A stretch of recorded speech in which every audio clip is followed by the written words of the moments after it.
G'day guys, we're back, day 4, reef sampling, whatever you want to call it. Before we start, we never do anything social, we're always about gold, and Kathy's never in front of the camera either, so she just wants to say a quick hello to our grandkids. Just want to say hi to Brody, Josiah, Piper, Tilly and Bella. Hi, Nanny misses you and loves you lots. See you soon. Yeah, so it's not real far, I'm only a few feet and we're up here to a sampling spot. You know, you start to see just every metre or less sometimes, detector holes everywhere. Unfortunately, we had bloody heavy rain, so it's kind of messed our site up a fair bit. And this is where we're at. So, we were sampling here, as you know.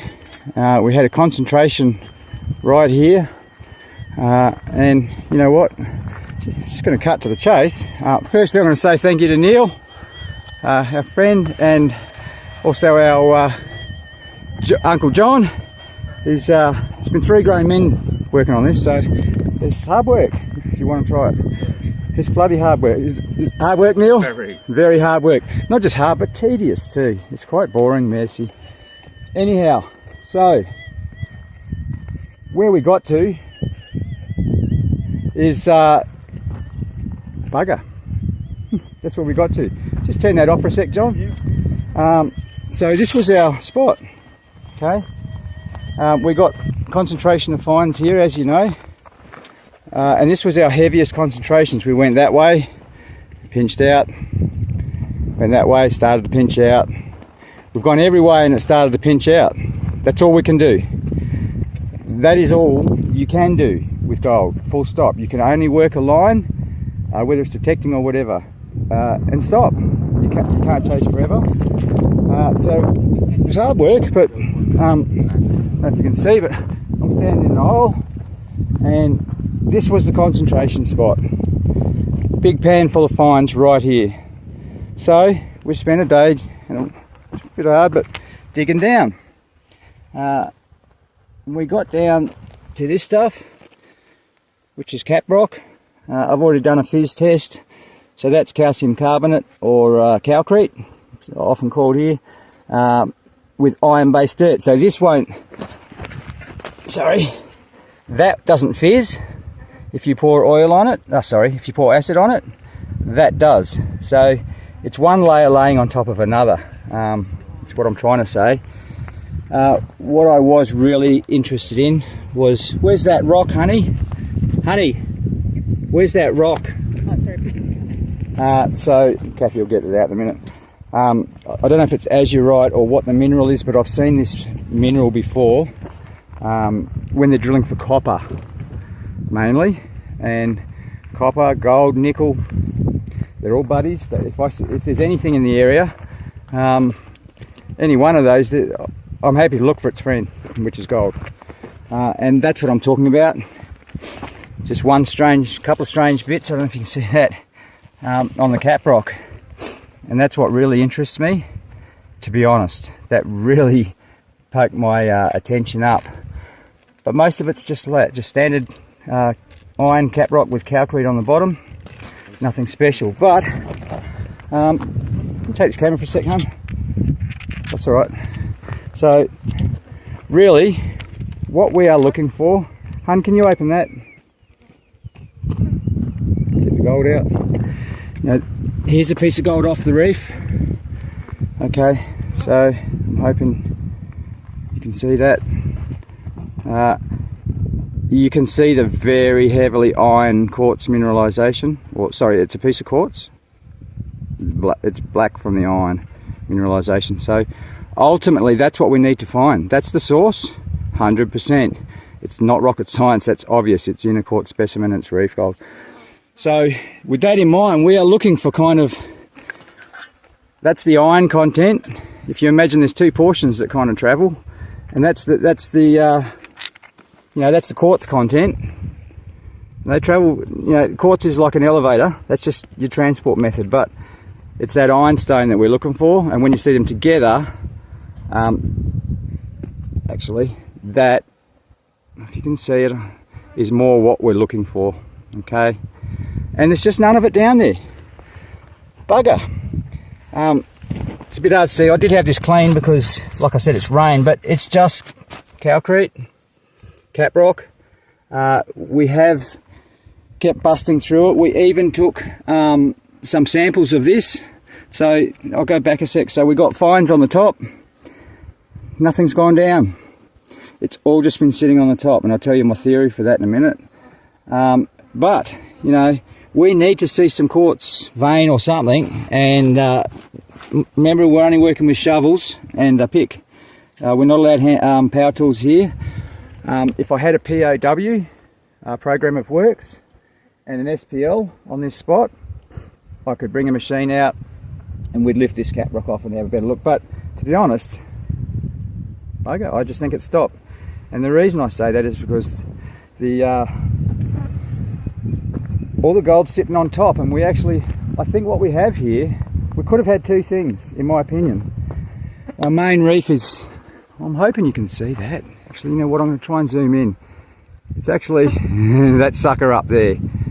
She's a whopper. She's supplied a lot of gold in this area. It's about 500-600 metres away. It's a few hundred feet in elevation. So that gives me hope that things could have come this way, and I'm pretty certain they did. Just zoom back out. So what I was hoping for, one of two things. I was hoping that off of that reef, we had an offshoot feeder or leader or whatever you want to call it, running on about a 30-degree angle to that reef. Because you've got to remember, it doesn't just come in one straight line. There's little fractures that come out everywhere, and it can be just a little feeder that's coming out that's carrying gold. And that was our hope, that we had a little feeder coming out from that reef in this direction, and it was possibly laying under this ground, because there's no gold anywhere except for just in this spot. We've all had a good look around, and hey guys, it's only been right here in this little low spot. So bugger, if we were to we failed. A couple of days, a few days of blisters and hard work, and we have nothing.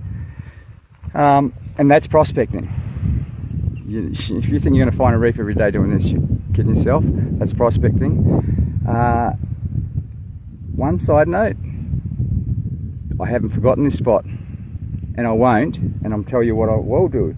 So I can't keep digging there. I can't ask the boys to keep trying to bust through cap rock. It's too hard, and the signs have gone. There's no gold. We've even taken the cap rock, put it in a dolly pot, crushed it up, panned it out. We've even taken samples of the cap rock, because my theory was, if it had come down and it was still underneath somehow, it would be feeding, mineralising through that cap rock, and there would be something in the cap rock at least. There's nothing.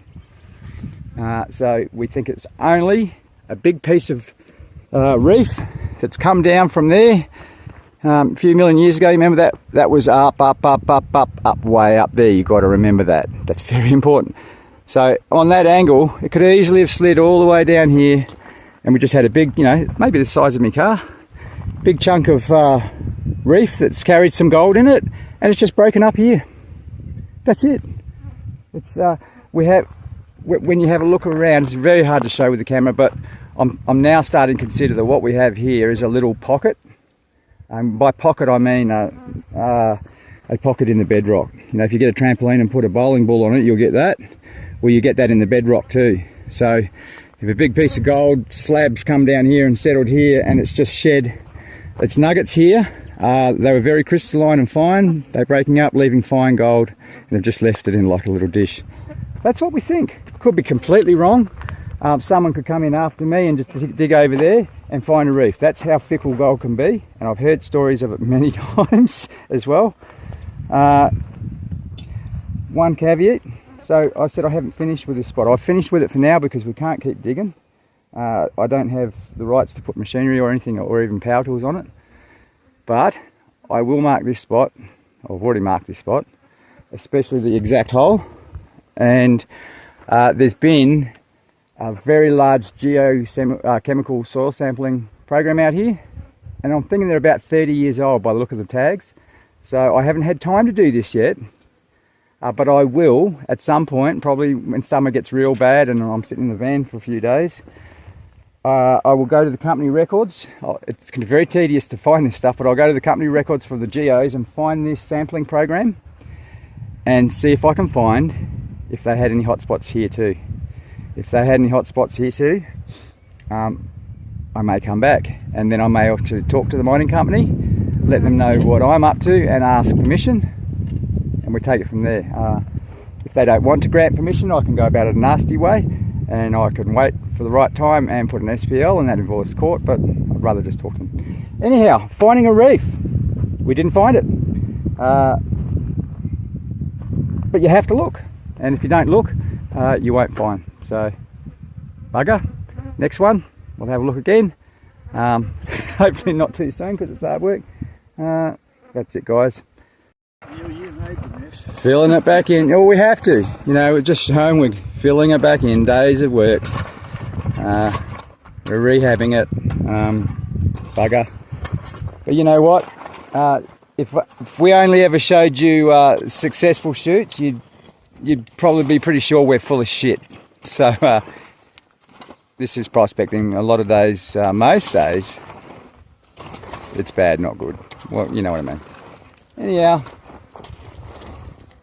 we'll see you on the next one, guys. Hit that subscribe, hit that like, hit that share, and we'll see you soon.